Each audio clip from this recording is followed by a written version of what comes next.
Региональный этап соревнований «Белая ладья» начинается с жеребьевки. Участники, а это 10 команд с 4 игроками в каждой, рассаживаются по партам. Алима, так же как и другие участники турнира, прошла школьные и муниципальные этапы. Ученица 8 класса Карбулакской первой гимназии играет в шахматы около 5 лет.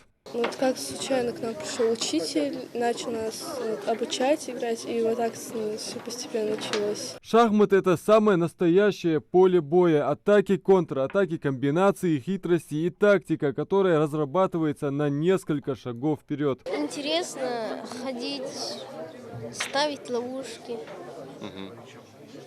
А трудно научиться играть в шахматы? Ну, сначала да, а потом становится легче. У нас папа был шахматистом, он начал нас обучать. Потом мы пошли в школу, и там тоже был шахмат. Джабраил Асмиев сейчас на деле показывает, что этим мастерством овладел хорошо. Занял выигрышную для себя позицию и проводит атаки.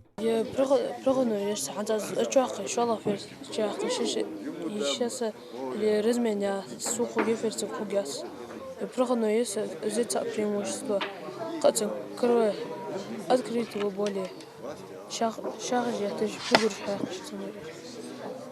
А положение как? Шах и мат выбыл? Нет. Соревнования проходят по швейцарской системе, а значит, можно играть и с другими игроками, зарабатывая очки. Впервые система была применена на шахматном турнире в Цюрихе в 1895 году, откуда и получила свое название. Турнир проходит без выбывания. В каждом туре, начиная со второго, пары соперников отбираются так, чтобы встречались между собой участники, набравшие равное количество очков. Площадку для проведения турнира предоставил Центр для одаренных детей «Олимп». Ежегодный всероссийский турнир «Белая ладья» стартовал с участием лучших команд из муниципалитетов. Участвуют дети не старше 2009 года рождения. Проходит в несколько этапов. Начинается в родной школе, проводится школьный этап, формируется школьная команда. Потом эта школьная команда представляет школу на муниципальном этапе, потом в региональном этапе, в нашем случае республиканский этап, и уже победители на всероссийский этап. Победителями прошлогоднего регионального этапа стали учащиеся Малгобекской третьей школы. Ну а кто выиграет сейчас, покажет время.